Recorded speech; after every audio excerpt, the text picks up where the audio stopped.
கெட்ட கொலஸ்ட்ரால் சரியாகும், BP normal ஆகும், செரிமான பிரச்சனை சரியாகும், நோய் எதிர்ப்பு சக்தி அதிகமாகும். இப்போ பல்வேறு குணங்களை கொண்ட ஒரு அற்புதமான மூலிகை.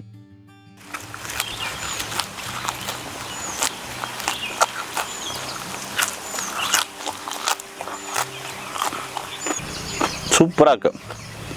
எப்படி சாப்பிடணும்?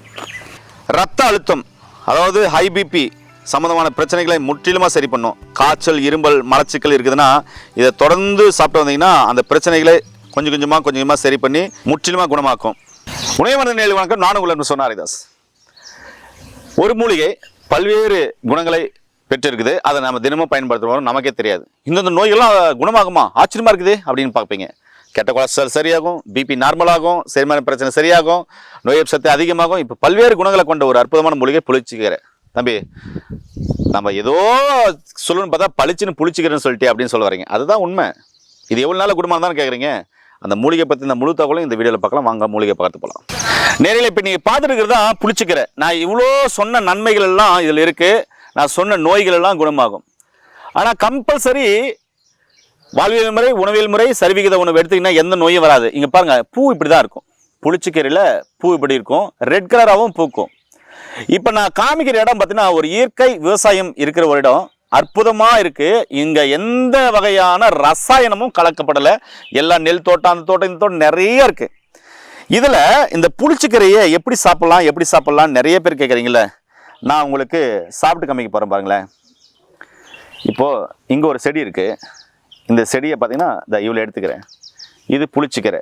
நான் திரும்பவும் சொல்கிறேன், எனக்கு பார்த்தீங்கன்னாக்க புளிச்சிக்கீரையை எப்படி சாப்பிட்ணும், அது எப்படி சுத்தம் பண்ணி சாப்பிடணும்னு தெரியும். நீங்கள் பச்சையாக சாப்பிட வேண்டாம், சமைச்சு சாப்பிட்லாம். இதை நீங்கள் இப்படி சாப்பிட்லாம். பாருங்க,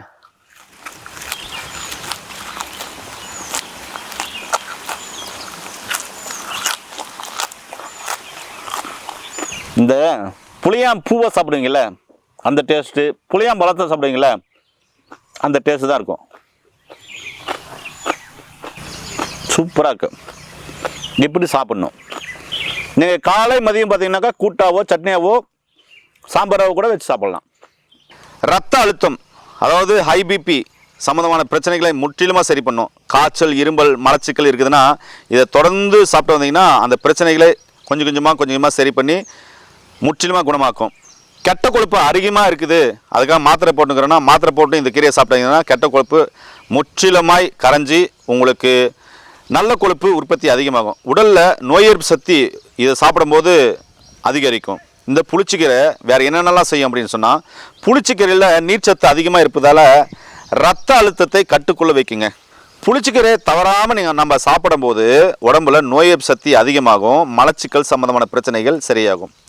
ஒருவருக்கு இந்த காய்ச்சல், இரும்பல், தொண்டையில் வலி, டான்சல் இருக்குது அப்படின்றவங்களுக்கெல்லாம் இந்த புளிச்சிக்கீரையை தொடர்ந்து எடுக்கும்போது இந்த பிரச்சனைகள் சரியாகும். இன்றைக்கி தோல் நோய் சரும பிரச்சனைகள் அவசரப்படுறீங்களா, அவங்கெல்லாம் படவே கூடாது. இனிமேல் தோல் நோயே வரக்கூடாதுன்றவங்களுக்கு இந்த சொறி, சிரங்கு, அருமா, சோரியாசிஸ் போன்ற பிரச்சனை உள்ளவங்க இந்த புளிச்சிக்கீரையை சட்னியாவோ துவையலாவோ செஞ்சு சாப்பிட்டு வரும்போது விரைவில் குணமாகும்.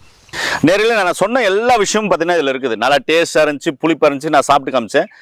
எனக்கு மூலிகைகள் பிடிக்கும். அதில் எப்படி நஞ்சு இருக்குது, நஞ்சு இல்லையா, நஞ்சு இல்லாத மூலிகைன்னு தெரியும். அதனால் நான் சாப்பிட்றேன். ஆனால் நீங்கள் இதை அழைச்சி ஒருவேளை ரசாயனங்கள் தான் மஞ்சள் உப்பு போட்டு கழுவி அதுக்கப்புறம் சமைச்சு சட்னியாவோ துவையலாவோ சாப்பிட்டு வரும்போது நான் சொன்ன எல்லா பிரச்சனைகளும் சரியாகும்.